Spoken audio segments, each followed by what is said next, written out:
Welcome to another edition of the Gimme. Why the Gimme? You guys know why. Because it's good. It's PGA Championship week, the second major of 2022. We're here at Southern Hills Country Club. Cannot wait for this thing to get started. I'm Jason Sobel. He's Collin Wilson. Collin, this is your show. It's your show, Collin. We were both in Tulsa. This is my show. This is my town. For this. It's your town too. Oh man, I was out with Collin the other night. Collin runs this place. Party at Collin's house this week for everybody who's in Tulsa. I'm just throwing that out there. All right, coming up, you guys know what we're going to do. We're going to go through our favorite outrights and our perfect portfolio, our favorite prop plays, our first round leader bets. And yes, we're going to make an ultimate DFS lineup. Collin, I know you've been ready for this one for about, 2-3 years, but now you're like really, really ready for this, right? Yeah, I'm extremely ready for this. I've got people in my house that have been planning to come here for 2 years. The whole city's been preparing for me to hit them with the degenerate gambling, the casinos. It's just the town is on fire. Everybody's so excited about Southern Hills. I can't wait to see what the course has to provide to all the best players in the world. That casino might need to be on fire after you and I were there the other night. All right, let's get to the real wagering this week. The top of the board at DraftKings, Scotty Scheffler. Yes, he's moved to the top of the board. He wasn't quite there for the last month or so after winning the Masters. He's now 12-1 alongside Rory McIlroy. Spoke with Scotty the other day, and Scotty said, I'm not sure why everyone thinks Southern Hills is my favorite golf course. I'm like, well, it was on the internet. You said it once in an interview. He goes, oh, I guess it is then. He didn't even know it was his favorite. Now he said, I guess I have to go with it. So he and Rory are the favorites at 12-1. John Rahm, Jordan Spieth, who's getting a lot of steam, 14-1. Justin Thomas, Victor Hovland at 18-1. Let's get to our perfect portfolios. Collin, you and I have been given $100 to spend. Personally, I'm going to buy 5.5 Mick Ultras, but I guess we can make some wagers too. All right, where are you going to start with your outrights? Yeah, those 5.5 Mick Ultras won't last long. So the Shane Lowry, I'm going to start with Shane Lowry, 35-1. I'm just going to use 5% of my portfolio to start off on him. And it's safe to say that you and I are going to have a bet on him for the PGA, the Open, the US Open. We said this before. We'll keep saying it. He is due to win a big one. That outright victory is coming. It could be here in Tulsa. The stats that matter most heading into Southern Hills for me were the world golf ranking combined with recent and long-term form, especially in strokes gained tee to green, because Southern Hills is everything. You got to be good off the tee box. You got to be good in the fairway. You got to be good on your approach and your putts. And right now, that is something that Shane Lowry has been able to do everywhere that he goes. Currently 10th in the world golf ranking.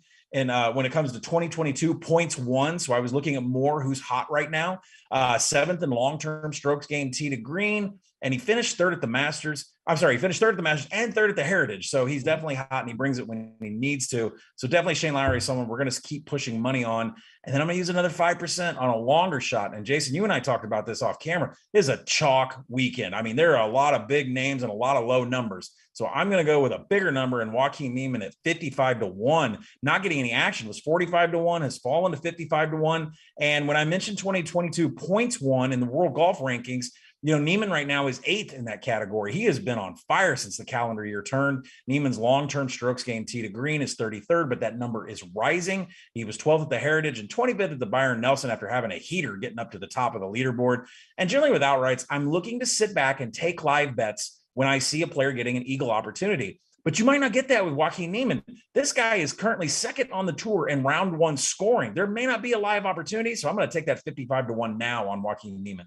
I think that's really smart. Those are some nice plays. I've got a little Shane Lowry investment this week. I'm going to hold off for next month at the Country Club. I really like him for the US Open. So in any case, yes, you mentioned it being a chalky week. I'm going to start with some chalk. Jordan Spieth might be the most popular play on the board right now, and I can't find any fault with it. I'm going to take a walk down Narrative Street here in Tulsa. It's maybe the busiest street in the entire city, but Jordan Spieth, first of all, he's got the statistical narrative in each of his last 2 starts, a win and a runner-up finish. He has been number 1 in the field in strokes gained tee to green. That's very important, of course, anywhere, but especially on this golf course. And then there's the confidence narrative. I hosted a show on SiriusXM PGA Tour Radio the other day with Craig Stadler, and Stads, who knows Spieth pretty well, said, when he's not really confident, he doesn't play well. When he's really confident, he plays really well. Now, that just sounds like analyst speak. It sounds like a little bit of a cliche. You could say that about anybody. They need to be confident.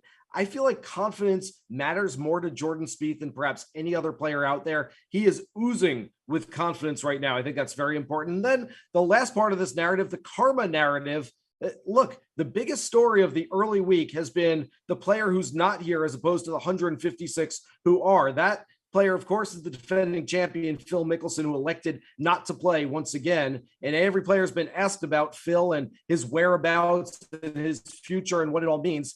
I feel like for the PGA of America that does such a good job of running this championship, they could use a little bit of that good karma. They put Jordan with Rory McIlroy and Tiger Woods and in a pairing for the first and second rounds. Jordan Spieth becoming the sixth member of the Career Grand Slam Club, golf's most exclusive club.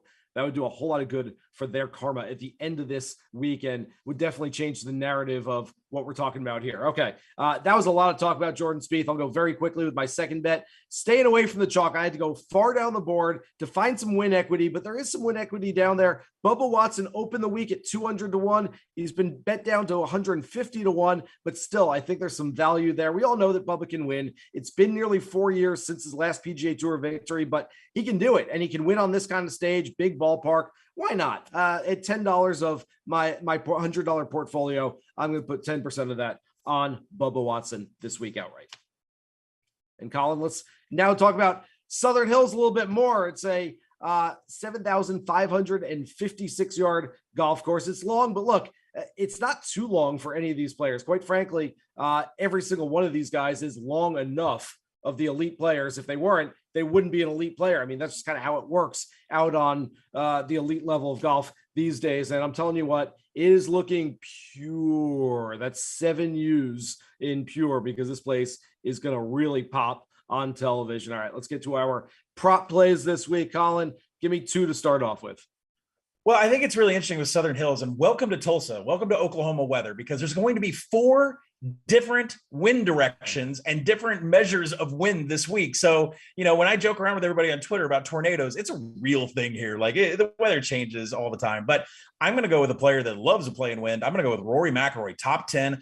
Plus 230. What is this number? The comeback to catch Cam Smith at the Masters, finishing second, has put everybody on notice that Rory will grind the entire tournament. He's 5th in long-term, 2nd in recent form when it comes to strokes gained tee to green. Very important here. He's checking all of those very important boxes as far as, 5th at Wells Fargo. And then, like I said, at the Masters. And while this is a pre-tournament bet, look to catch Rory live outright. His round 4 scoring is 7th on tour. He's posted a 68 or better in 4 of his last 5 events in the last round. I love Rory, top 10 plus 230. This guy is not going to quit no matter how far he falls down the leaderboard. And then my second one, I don't understand this number. This is a guy who's possibly the most consistent on tour, despite the withdrawal at the Texas Open. Hideki's finished top 20 in 7 of his last 9 tournaments. And a quick scan of his advanced analytics shows that he's 20th in long-term and 4th in recent strokes gained tee to green. Those numbers were not a big part of his, those numbers were a big part of his finish of 14th at the Masters,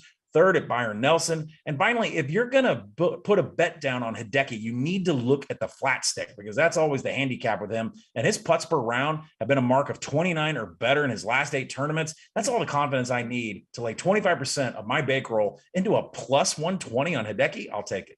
Yeah, that's really smart play right there. I just don't know why, Collin, you're so conservative with your Rory McIlroy play. You've got him top 10. I'm going top 5. Look, Rory's finished in the top 5 in each of his last 2 starts, including a runner-up finish at last month's Masters, where, of course, he had that blistering final round 64 holing out from the greenside bunker on 18. He's firing on all cylinders. I love what he said this week about preaching patience. He's got to ease his way into the golf tournament. Can't step on the gas pedal first thing Thursday morning. I'm going $15 on him for a top 5 plus 450. Really good number there. And then we often talk about players being Masters types. Played well at Augusta National, second shot golf course. We talk about them being US Open types. Hey, just grind out pars, and they do that really well. Then we talk about some players being Open Championship types, where be creative, play the ball on the ground. We don't talk about players being PGA Championship types very often. And yet I feel like Tony Finau is a PGA Championship type of player. He's got 3 top 10s in 7 career starts at this event. There's something to be said for Kerry Haig, the chief championship officer for the PGA of America, sets up this golf course. He's the GOAT in the golf setup world. He does this better than anybody else. And when players sort of get comfortable with Haig's setups, they tend to play well year in, year out. And I think Tony Finau's got at least a top 10 in him, despite not having a great year so far. Yeah, and I like that play. I'm going to be on that myself. Now, you and I are talking about a lot of chalk and a lot of players that we like. So here comes the portion of the show where I throw a little cold water on some guys, and we've cashed some of these in the past. So, I'm going to start off with Corey Connors -110 over Will Zalatoris in a matchup for $20. And there were a handful of names that popped up for me on a fade list this week, and one of them being Will Zalatoris. And the question is whether the Byron Nelson performance was just a sign of things to come, or if it was a one-time event with his putter. Zalatoris had a miscut last week with one of the worst driving accuracies and putts per round that he has posted in his career. Zalatoris numbers are tumbling in recent form, strokes gained putting and strokes gained off the tee. Maybe that won't hurt him that bad here, but in a matchup against Corey Connors, I get 6 straight top 35s, including 6 at the Masters. The flat stick makes the difference in the handicap here. Zalatoris has struggled there. Connors, 29 putts per round or better over his last 5 events, with the main driver for his rise as being that he's been accurate off the tee box and he's had elite greens and regulation numbers, and I'll take that. Now, one big name on the board that I am betting to miss the cut at +250. I'm going to put 10% of my bankroll on Dustin Johnson to miss the cut. You don't make these kinds of bets very often, but if you see it, you got to act on it, because, missed cut bets against blue chippers at the PGA are pretty dicey. But I'm just going to, say here right now that DJ just hasn't had the numbers. Strokes gained tee to green. He ranks 30th in recent form. That led to a miscut at the Heritage. He had a mark of 58 at one of the easiest scoring courses at the Byron Nelson last week. The numbers just haven't been there. The driving accuracy, sub 54% at the Byron Nelson. At the Heritage, he had a GIR of 47%. I don't understand what's going on. Even his scrambling was like at 35%. These are un-DJ numbers that I've ever seen. And there just hasn't been any consistency. He has a rank of 89th in round 1 scoring. And when I say that, it's like he could get behind. When you rank that, have that low in round 1 scoring, you may not be able to catch up with, trying to get with this course and the wind and your recent form. It's a lot for him. Tulsa could be a quick trip for one of the game's best players in the field. Yes, that is a quick trip joke for those of you that know Oklahoma. I love it. I'm going to go back to another top 10. Billy Horschel. This is some inside information. I spoke with Horschel the other day. You know what we talked about? I said, Billy, how often do you get mistaken for Christian Pulisic? And he looks at me, he's like, huh? I go, you're a soccer guy. He's the best U.S. soccer player around. And he goes, I don't think anyone said that. I go, you look just like him. He goes, yeah, I can see that. So in any case, that's my Billy Horschel story for this week. We didn't really get into like, hey, think you're going to finish in the top 10. But Collin, we often talk about value. Here's what value means to me. Billy Horschel is 14th on the official world golf ranking right now. I think if you looked at the top 13 for a casual golf fan, you'd say, okay, yeah, that makes sense. Yeah, that guy, he's good. You get to Billy at 14, you go, oh, I didn't realize he was that high on the list. Not that you haven't heard of him, but wow, he's having a really good year. And yes, he's absolutely playing some of the best golf of his life. And in some of the books, Billy's down there. I went down. I counted them all. He's in a few books at 30th on the odds board, even though he's 14th in the world. To me, that screams value. I'm going to take him for a top 10. I don't mind playing a little sprinkle on an outright as well on Billy. And then I'm going to go Robert McIntyre, the young 25-year-old Scotsman. He's played in 8 career major championships. He's made the cut 8 times. Yeah, I could play him for a made cut prop, but I'm going to be a little greedy here. I'm going to go for a top 20 at +350 on Robert McIntyre, Bobby Mack, hopefully coming through for us. All right, let's get to the ultimate DFS lineup. We do it every week on the Links and Locks podcast. We also have models, tools, optimizers, all that great stuff on Fantasy Labs. You've got to check that out. All right, Collin, we're going to roll through this pretty quick. Where are you starting this, and what are we looking at as far as game theory?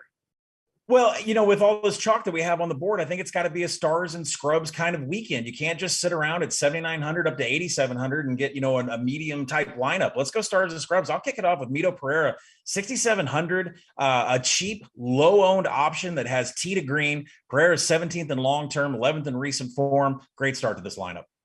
Okay, you and I have played some cards already this week, so I will see your low-cost player, and I will call. I won't raise, but I will go with Keith Mitchell, a guy that I've been on seemingly every week he plays. 6,600 is a great number on him. Essentially, anything he does after making the cut is just gravy, but I think that's a really good play on Keith Mitchell and saves us a ton of money to go spending on some players.